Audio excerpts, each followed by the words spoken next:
목숨을 걸고 하나님을 불러 증언하시게 하노니 내가 다시 고린도에 가지 아니한 것은 너희를 아끼려 함이라. 우리가 너희 믿음을 주관하려는 것이 아니요 오직 너희 기쁨을 돕는 자가 되려 함이니 이는 너희가 믿음에 섰음이라. 내가 다시는 너희에게 근심 중에 나아가지 아니하기로 스스로 결심하였노니 내가 너희를 근심하게 한다면 내가 근심하게 한 자밖에 나를 기쁘게 할 자가 누구냐. 내가 이같이 쓴 것은 내가 갈 때에 마땅히 나를 기쁘게 할 자로부터 도리어 근심을 얻을까 염려함이요 또 너희 모두에 대한 나의 기쁨이 너희 모두의 기쁨인 줄 확신함이로다. 내가 마음에 큰 눌림과 걱정이 있어 많은 눈물로 너희에게 썼노니 이는 너희로 근심하게 하려 한 것이 아니요 오직 내가 너희를 향하여 넘치는 사랑이 있음을 너희로 알게 하려 함이라.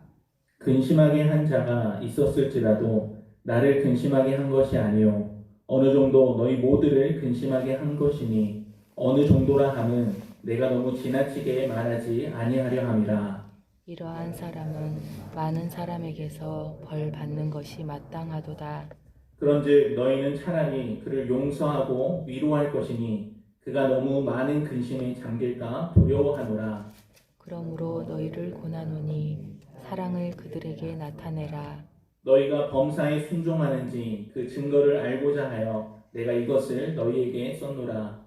너희가 무슨 일에든지 누구를 용서하면 나도 그리하고 내가 만일 용서한 일이 있으면 용서한 그것은 너희를 위하여 그리스도 앞에서 한 것이니 이는 우리로 사탄에게 속지 않게 하려 함이라. 우리는 그 계책을 알지 못하는 바가 아니로라.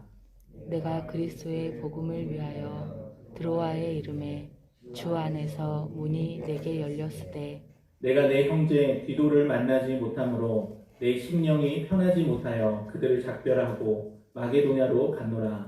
항상 우리를 그리스도 안에서 이기게 하시고 우리로 말미암아 각처에서 그리스도를 아는 냄새를 나타내시는 하나님께 감사하노라. 우리는 구원받는 자들에게나 망하는 자들에게나 하나님 앞에서 그리스도의 향기니 이 사람에게는 사망으로부터 사망에 이르는 냄새요 저 사람에게는 생명으로부터 생명에 이르는 냄새라. 누가 이 일을 감당하리요. 같이 봅니다. 우리는 수많은 사람들처럼 하나님의 말씀을 혼잡하게 하지 아니하고 곧 순전함으로 하나님께 받은 것 같이 하나님 앞에서와 그리스도 안에서 말하노라. 아멘. 오늘 본문은 여러 내용을 짧게 전달하고 있습니다. 먼저 1장 23절부터 2장 4절까지는 고린도 교회 방문 계획을 변경한 이유에 대해서 말씀합니다. 바울은 고린도 교회를 방문하려고 했지만 그 계획이 이루어지지 못했습니다. 바울이 고린도 교회 방문을 변경한 이유는 그들을 사랑하고 아꼈기 때문입니다. 고린도 교회에는 바울을 비방하는 사람들이 있었습니다. 만약 바울이 고린도 교회를 방문했더라면 그들을 책망하고 치리했을 것입니다. 이에 바울은 고린도 교회를 방문하지 않고 그들이 스스로 회개하고 자신들 안에 복음을 대적하는 자들을 치리할 수 있는 기회를 준 것입니다.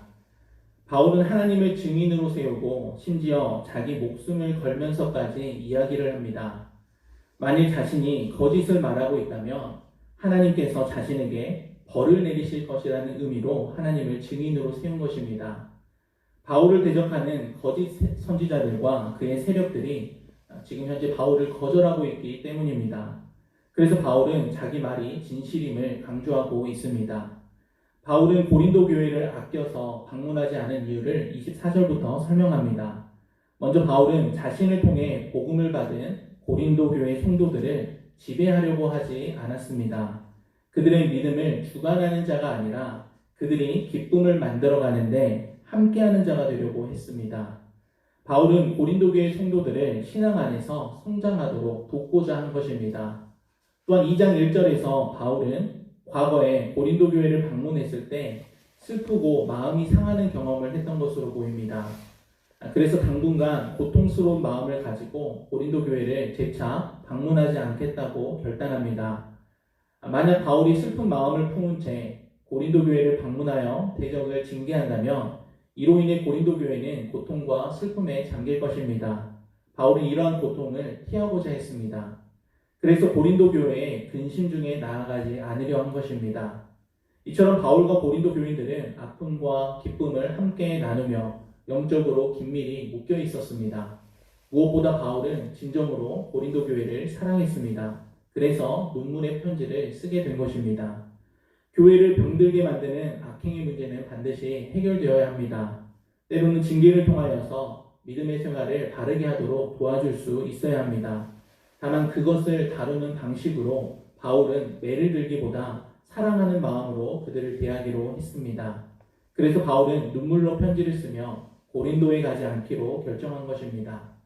우리는 다른 사람의 잘못과 실수를 책망할 때에는 반드시 그 사람에 대한 넘치는 사랑이 전제되어야 함을 기억해야 합니다. 사랑이 없는 비판과 책망은 갈등과 분열을 가져올 뿐입니다. 또한 책망하는 목적은 잘못한 사람을 바르게 세우고 교회에 기쁨을 주는 것이어야 합니다. 바울은 고린도 교회의 잘못을 책망했습니다. 하지만 그것은 교회를 사랑하고 아끼는 마음에서 나온 것입니다. 우리는 지배하는 자세가 아니라 돕고 배려하는 사람으로 설 수 있어야겠습니다. 형제 자매의 아픔을 보고 함께 우는 공동체가 진정한 교회입니다. 사랑으로 눈물로 영혼을 생각하며 아파하고 믿음 안에서 사랑으로 기도해 줄 수 있는 우리 모두가 되기를 원합니다. 하나님께서는 다른 사람들을 위한 넘치는 사랑과 또 눈물을 사용하셔서 반드시 기쁨의 열매들을 맺게 하실 것입니다. 이어서 2장 5절부터 11절까지는 바울에 대해 의구심을 품은 자들을 사랑과 용서로 대하라는 내용입니다. 바울은 기도편에 눈물의 편지를 보냈습니다. 교인들은 바울의 편지를 받고 그 근심하게 한 자에게 징계의 조치를 취했던 것으로 보입니다. 바울도 이 사실을 알고 있었습니다. 바울은 그 근심하게 한 자가 징계받는 것이 당연하다고 생각합니다. 그래서 6절에서는 이러한 사람은 많은 사람에게서 벌받는 것이 마땅하도다 이렇게 말씀합니다. 공동체를 올바르게 세우기 위하여 공동체가 징계하는 것은 당연하다는 논리입니다. 왜냐하면 그렇게 해야만 범죄한 그 사람을 죄에서 돌이키게 하고 또 교회가 죄에 물드는 것을 막을 수 있기 때문입니다. 2장 7절과 8절은 바울이 징계 이후의 일에 대하여 고린도 교인들에게 권면하는 내용입니다. 징계가 적절히 이루어졌고 또 죄를 지은 사람이 회개를 했다면 이제는 그 사람을 용서하고 위로하라는 것입니다. 그 이유는 징계를 받은 사람이 너무 많은 근심에 빠질까 염려하기 때문입니다. 또한 그렇게 해야 징계의 본래 의미가 회복되기 때문입니다. 여러분, 징계를 할 때 조심해야 할 점은 징계가 죄에 대한 징벌이며 동시에 사람을 회복시키기 위한 과정임을 늘 잊지 말아야 한다는 것입니다. 사실 바울이 눈물의 편지를 보낸 이유는 고린도 교인들의 순종 여부를 알기 위함이었습니다. 이것은 바울 개인의 권위에 대한 복종과 순종이 아닙니다. 복음의 능력과 복음이 가르치는 교훈에 순종하는지 시험하려는 것이었습니다. 그리스도인이 순종해야 하는 대상은 복음과 그 복음의 가르침의 내용입니다. 복음과 그리스도께 순종하는 것이 우선입니다. 바울은 고린도 교회가 근심하게 한 자를 용서하기를 기대하고 있습니다. 이와 같은 본면을 통해서 바울은 이미 그를 용서했다는 사실을 간접적으로 암시합니다. 그리고 그 용서는 고린도 교회를 위함이며 사사로이 한 것이 아니라 그리스도 앞에서 했다고 알려주고 있습니다. 징계와 용서는 항상 함께 있어야 할 동전의 양면과도 같습니다. 징계받는 자가 그 모든 징계 과정을 잘 거쳐왔다면 공동체는 그를 용서하고 다시 예전처럼 교제와 함대 속에서 그가 성장하기를 기대해야 합니다. 또한 바울은 근심하게 한 자를 용서한 이유를 추가로 설명합니다. 11절을 보시면 이는 우리로 사탄에게 속지 않게 하려 함이라. 우리는 그 계책을 알지 못하는 바가 아니로라. 이렇게 말씀합니다. 여러분, 사탄은 계획과 의도를 가지고 개인과 공동체를 파멸시키려고 합니다. 교회의 공동체가 사탄에게 속지 않으려면 진리의 말씀을 붙들고 복음의 교훈을 따라야 합니다. 교회의 지체들은 그리스도의 핏값으로 구원받은 하나님의 백성이요 하나님의 가족입니다. 교회는 무엇보다 뜨거운 사랑의 공동체입니다. 회개한 지체를 진정으로 사랑하고 용서할 수 있어야 합니다. 우리 역시 언제든 죄에 넘어질 수 있는 연약한 자들임을 기억해야 합니다. 또한 죄를 범한 사람에 대해서는 온유한 심령으로 사랑하고 용서해야 합니다. 자기 자신에 대해서는 끊임없이 살피고 시험을 받지 않을까 두려워하고 점검할 수 있어야 합니다. 여러분, 무엇보다 우리 모두는 온 세상이 교회는 진리의 터이자 사랑의 공동체임을 알게 해야 합니다.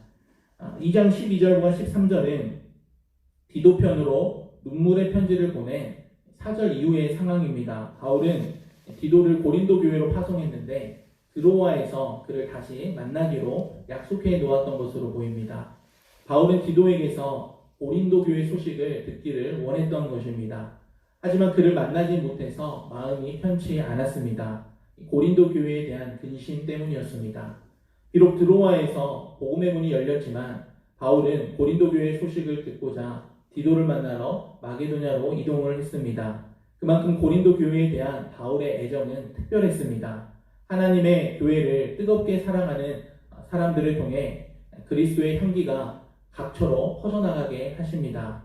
14절부터 17절까지는 바울이 자신의 사도직에 대해서 변호한 내용입니다.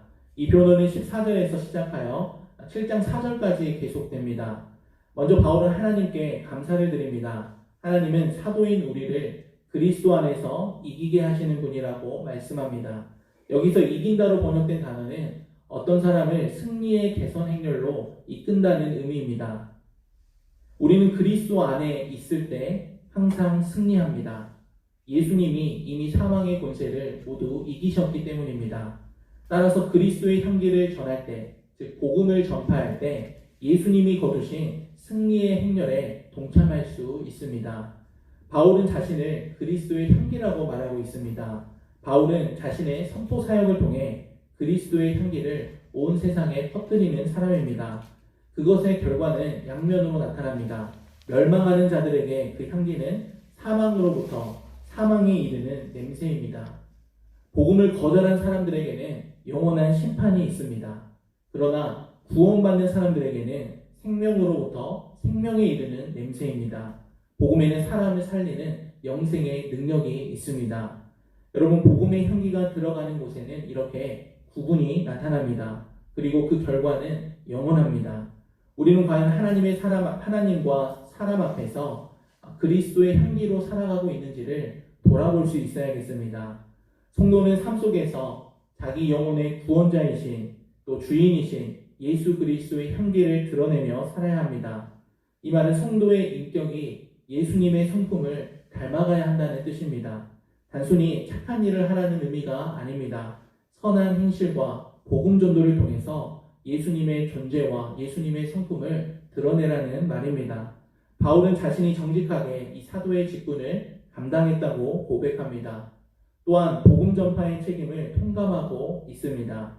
바울은 복음의 능력을 잘 알았기에 하나님 앞에서 순전하게 복음을 전했습니다.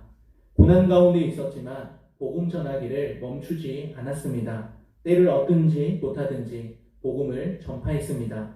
상황이 열악하면 열악한 대로, 좋으면 좋은 대로 복음을 전했습니다. 우리의 생각으로 하나님의 일하심과 능력을 제한해서는 안 되겠습니다. 현실적으로, 시대적으로 또 복음을 전하기 어려운 상황이고 많이 위축되어 있습니다. 하지만 복음은 우리의 생각과 우리의 계획을 넘어서서 역사합니다. 복음은 구원을 주시는 하나님의 능력이기 때문입니다. 이 복음의 능력을 믿고 순전히 전할 때 그리스도의 향기를 퍼뜨릴 수 있는 것입니다. 바울 당시 거짓 교사들은 이 복음을 혼잡하게 했습니다. 그들은 이득을 챙기기 위해서 복음을 왜곡시켰습니다. 그러나 바울은 순전하게 하나님께 받은 그대로를 전했습니다. 하나님 앞에서 그리스도의 향기를 바라는 삶을 살았던 것입니다. 오늘 우리도 매일 그리스도의 복음을 증거하고 또 선한 삶으로 그리스도의 향기를 드러낼 수 있기를 원합니다. 날마다 예수님의 증인으로 드려지는 저와 여러분이 되시기를 간절히 소원합니다. 기도하겠습니다. 하나님 아버지, 은혜와 사랑에 감사를 드립니다. 우리는 오늘 바울이 고린도 교회를 얼마나 아끼고 사랑하는지, 또한 용서와 그리스도의 향기를 나타내는 삶에 대해서도 보았습니다. 우리도 바울처럼 사랑과 눈물로 교회를 섬기고 영혼을 돌볼 수 있기를 원합니다. 그리하여 기쁨의 열매들을 맺게 하여 주시옵소서. 날마다 진리의 말씀과 그리스도께 순종하게 하셔서 사탄에게 속지 않게 하여 주옵소서. 용서의 삶, 그리스도의 향기를 드러내는 삶이 되게 하여 주시옵소서. 매 순간 우리 모두 예수 그리스도 안에 거하게 하시고 선한 행실과 복음 전도를 통해서 하나님의 영광을 드러내기를 원합니다. 그리하여 살아계신 하나님을 경험하게 하여 주시옵소서. 기도하는 이 시간 우리를 기도의 자리로 불러주셔서 감사합니다. 우리가 가지고 있는 모든 염려와 걱정, 근심들을 주님 앞에 감사함으로 아뢰게 하시고 하나님의 선하신 뜻을 깨닫고 변화되는 시간이 되게 하여 주시옵소서. 나라와 민족, 가정과 교회, 또 다음 세대들을 위해 기도할 때 하나님께서 크신 은혜로 응답하여 주시옵소서. 특별히 고3 친구들 수시 원서 접수가 오늘과 내일 마감이 됩니다. 모든 입시와 진로의 과정 가운데 하나님의 인도하심을 받게 하시고 하나님의 함께 하심을 믿고 주님을 더욱 의지하는 우리 모든 학생들 되게 하여 주시옵소서. 오늘 하루도 영광의 모든 성도들 깨어 감사함으로 주님과 동행하는 하루가 되기를 간절히 원합니다. 이 모든 말씀 우리 주 예수 그리스도의 이름으로 기도드리옵나이다. 아멘.